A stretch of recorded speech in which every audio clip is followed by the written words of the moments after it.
problem. Yeah, I want to ask you, given what you said about the importance of initiatives like the First Peoples Security Co-op and about the role in the Aboriginal Centre in getting that off the ground. Can you tell me those things? Well, I think they invariably the ideas that seem to work come from people themselves, identifying what improvements might be required within their community. And of course, this one group had the same concern that we all have about the safety and security of a community. And so they organized themselves together to say, well, maybe we can do something about it. They've operated so long without any grants, and maybe that's been to some extent some of their success. They've struggled along and had support of the community for doing certain sorts of things. A lot of volunteerism, training was received, and many of them got jobs in different places as a result of that. And I think that's one of the areas. And but the ideas that come forward that work seem to come from the people themselves rather, and that I guess it's a challenge, I think, for legislators, politicians, to provide the environment in which people can have choices, options, and work together at the neighborhood and the community level to achieve some of those results. And What's the importance then? Sorry. What's the importance then of getting businesses like First Peoples Security off the ground? What is that a necessary idea? And why then did the Aboriginal Centre decide to step in and give it a hand? the answers seem obvious to me, so I'll try to do what I can. But yes, I think it's when a community takes hold of the way in which it will develop its resources. It's sort of part of that social capital. You know, money is only one part of the equation. We seem to be always discussing financial dollars and whatnot. But if those dollars are applied in a circumstance where there isn't social capital, where there isn't a role for youth, aren't people and processes in place to ensure that the kind of things happen that make sense to the community of the neighborhood, then we're in difficulty. So I guess it's also an example of what people in putting their industry together can do, as you know, against the hopelessness that too many people feel. Use the words First Peoples Security Co-op. Okay. So that we can use that as a complete saw. Okay, I'll try. Yeah. Okay. The First Peoples Security Co-op is an excellent example of people putting their ideas together and operationalizing something. And I know the struggles that they've had to go through, because they've had to, at the same time as develop support from the community and identifying the way in which they would approach these particular solutions. They've had their challenges, but they've been an example to others of what can happen if people work together. They take a business approach to a societal need, and they've been, I think, an excellent example to other people who might think in some other area of business the way to do it. And I know it hasn't been easy for them. They've had lots of discussion within the community, and there's been this direction and that sought. But at the end of the day, now we're talking more than 3 years, they've managed. They're still here, and they're very important now to the Keane Centre, where they provide security, to the Friendship Centre, and to our centre here at the Aboriginal Centre. Let me ask you a little more about that.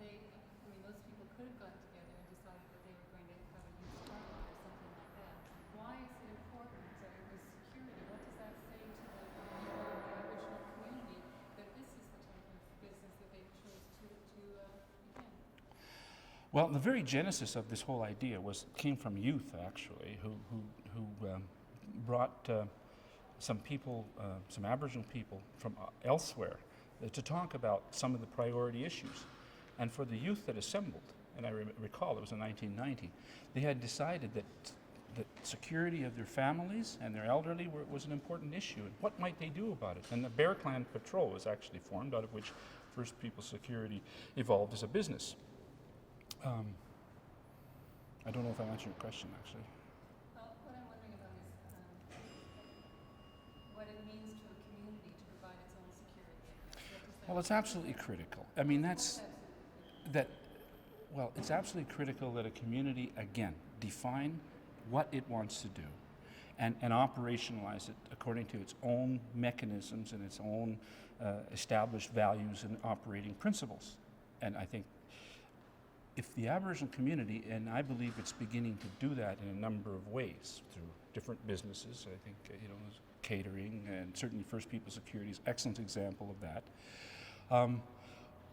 Not only does it provide jobs to some extent, participation, training, but it also, I think, ensures that we all understand that we should spend our money in terms of, ensure our personal resources go to support the kind of things that are important to us. And I know in terms of the definition of political, I don't know what it means exactly, but I do know that on a personal level, I think it's very politically appropriate to ensure, as other communities do, that to the extent we can, we use our resources to support small, medium, and hopefully someday large businesses within the Aboriginal community. The day we do that is the day we take some major steps towards economic independence and interdependence. And Winnipeg is probably the best example of where that could, and likely will happen. And along the way, there'll be challenges. There'll be a need to link with the broader community because of the products and services and the approach that the Aboriginal community always uses, and a great interest is being developed in a larger way with the greater community. And I think we're beginning that now. I mean, 10 years ago, the Aboriginal community of Winnipeg didn't own very much. Today, the Friendship Centre, Keane, the Native Women's Transition Centre, and this building are all owned, trusteed, by the urban Aboriginal community. I mean, it hasn't been easy, but it's been a statement of direction that's been pursued and accomplished well in all those cases. And so it's with some pride, I think, that we're able to share that, because this building, the Aboriginal Centre, is for everybody. It just happens that it was Aboriginal people in Winnipeg who took the chance, who put the work together, who saw opportunity and strived for it. Just like, and of course, out of that, the First People Security were a necessary element. I mean, you don't see much graffiti or damage, and it's not because we have a lot of security, but we have sufficient security, and security that makes sense.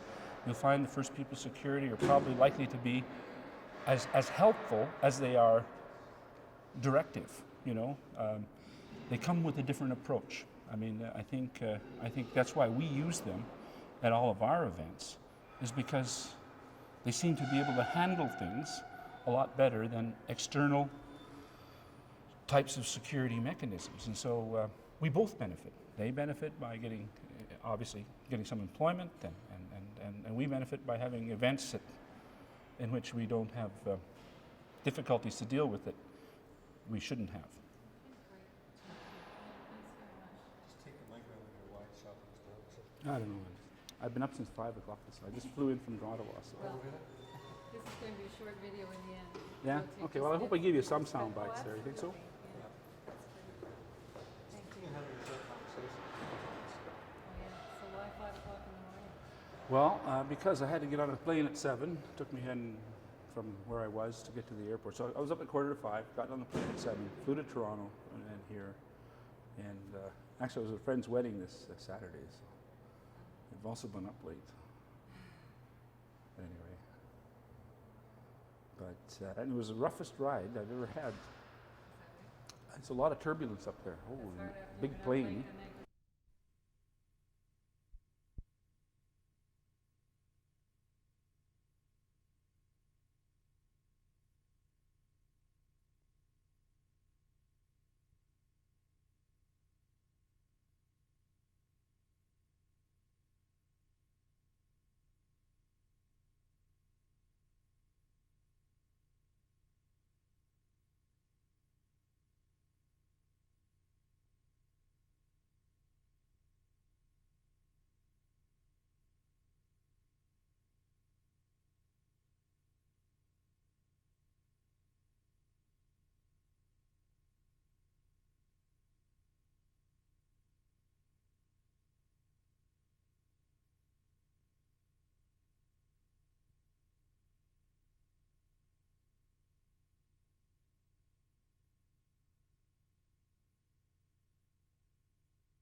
lot of the issues we deal with in small communities like that. rural Yeah. Manitoba.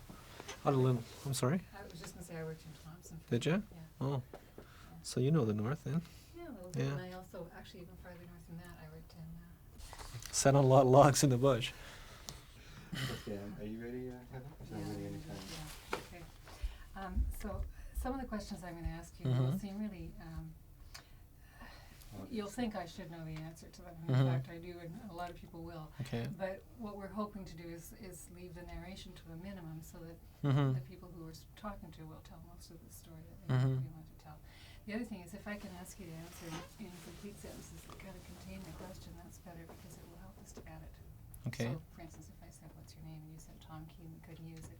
If you said, "My name is Tom Keane," it would. Okay. I'll Alright? try and do that. I'll prompt you and interrupt if you don't mind from time to time Okay. if I think we need that. Okay. So, let me ask you first of all about the about this area. What's this area like in terms of the problems that you think need some addressing at some level or another? Well, I guess Mount Carmel Clinic, in terms of being concerned about issues within the specific area, we look at problems like alcohol and substance abuse. Certainly, a lot of the more medical and social problems presenting are a result of people being in sort of a situation where it's hard to get ahead. I think we have to look at what types of issues have to be addressed with respect to education and employment, so that people have the means to help develop themselves and their families a little further. When Victor, I'm Okay. going to interrupt you 1 second. Your mother will thank you for this. I'm going to tuck in Oh. your collar. Okay. Nobody knows that. Sorry. Okay. When you walk down the street, what do you see that makes you come to those conclusions? Well, you can see a number of businesses are leaving the area. I think that the local businesses are concerned about their economic base. They're concerned about their future. I think we have to sort of focus on how do we stabilize the economy we already have, and then start working on developing the initiatives to help develop it a little bit more effectively in the future. Before we leave that entirely, what do you see among the people when you see people in your community here? What do you see about in terms of the problems that they're dealing with? Well, I think the people are interested in their community. I think the Residents Association is good proof of that. There's a lot of individuals that want to develop the community. I think we have to working more together to mobilize our resources a little bit more effectively in order that we can do that. I think learning how we can interact better with each other would be a good starting point. Okay. Do you want more, Victor, on that? Could articulate some of the issues for us, some of the problems that people are facing. Well, I think one that's been readily, an issue that's been readily identified with that respect is safety within the inner city. I understand we have a number of units available at the Lord Selkirk Housing Authority, for example, but I think people living there have safety concerns, so that they don't like to perhaps stay there as long as perhaps they would if we made this community a safer place to live. The city has responded, favorably to requests to have local foot patrol officers in the area, and that's been a positive improvement, which I'm sure will have, direct positive results. But we have to start looking at developing more initiatives like that. Would you go, Victor? No, that's fine. Yeah, That's okay. good. Yeah. I want to talk to you more directly about Mount Carmel's involvement with Neechi Okay. and about your policy of your purchasing policy Mhm. here for the needs of Mount Carmel.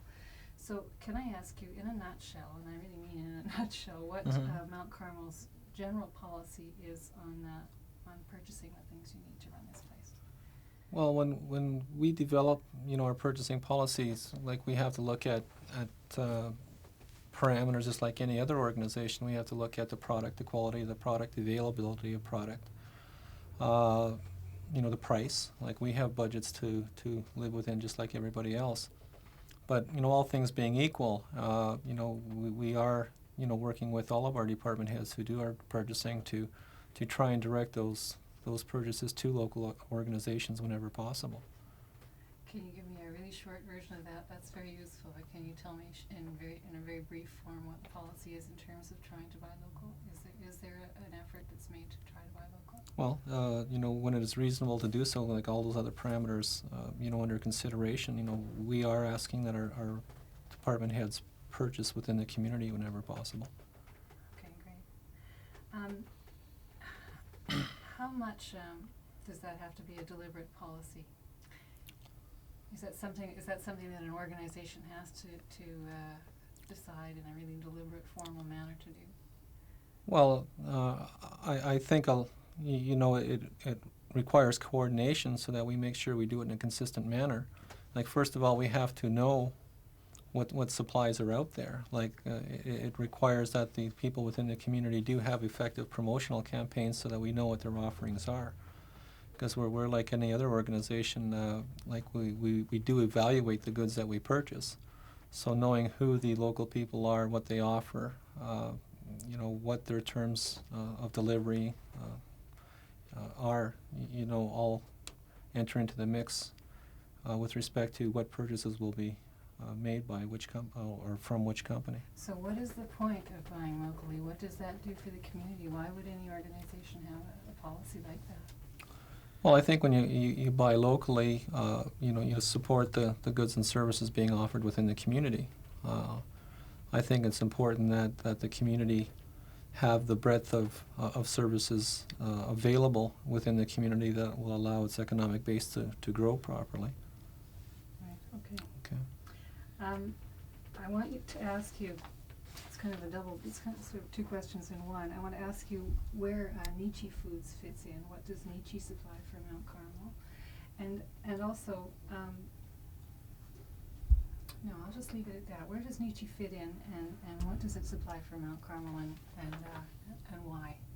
Well, Neechi's basically a food and staples supplier within the inner city. Right now, our Ann Ross Day Nursery provides food services to the children attending the Ann Ross Day Nursery, so they purchase from Neechi.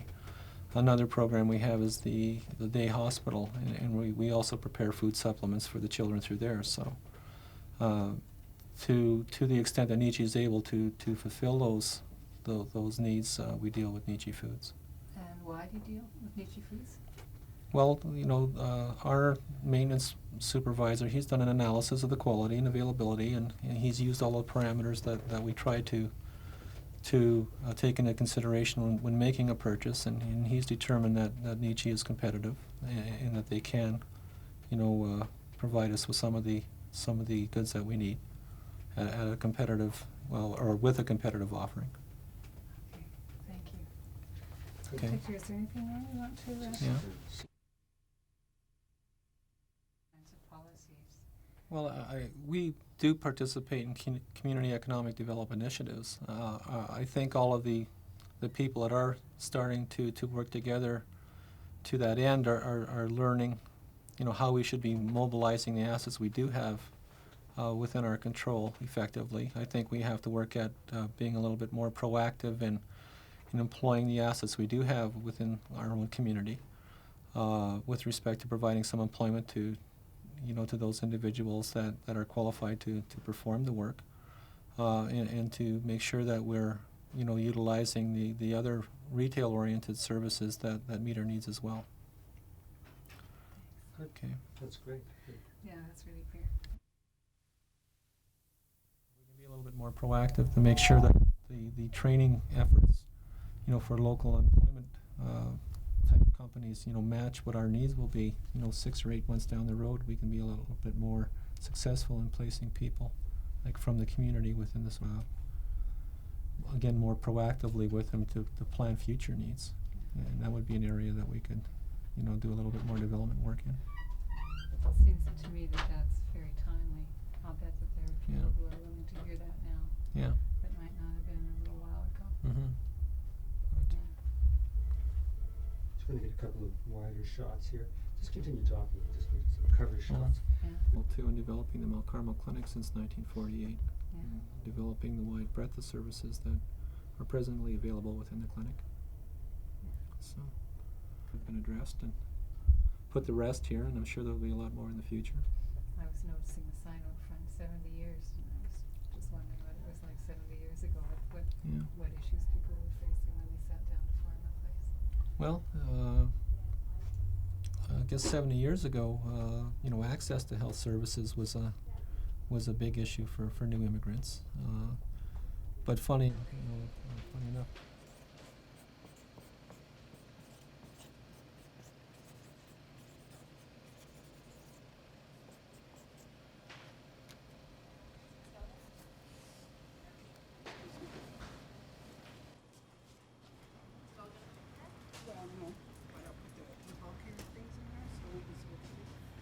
Just pass it on to me, go ahead. I'll let you pass it.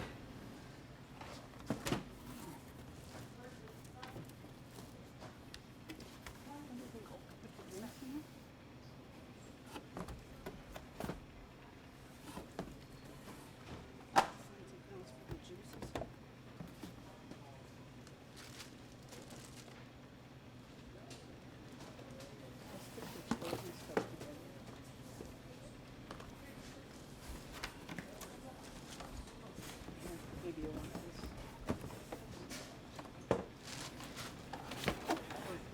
Hey, somebody's coming here. Come over here. This and this? Yeah. Should I put this on your table?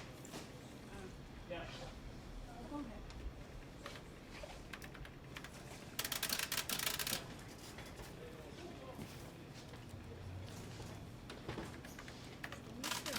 It's $2.91.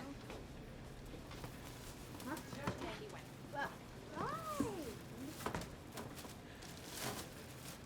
$5?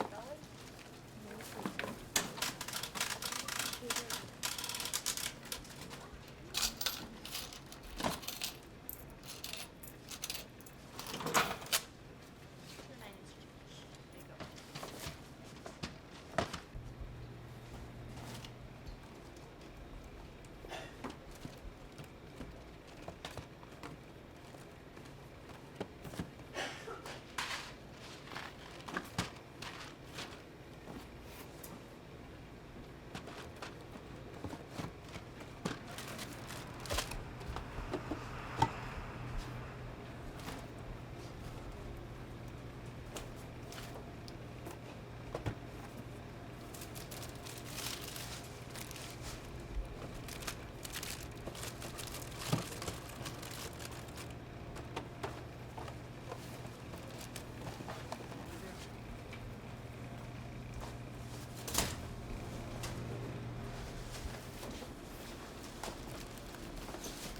That's all you have for closing? Yeah, the rest is all dairy and bread and fruit. Put it in there. Now?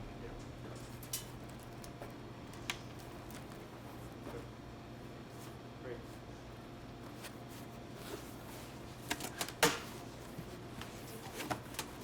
You be able to lift this? We'll check those after. Should I get a box of the dairy?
grab a few more in that area.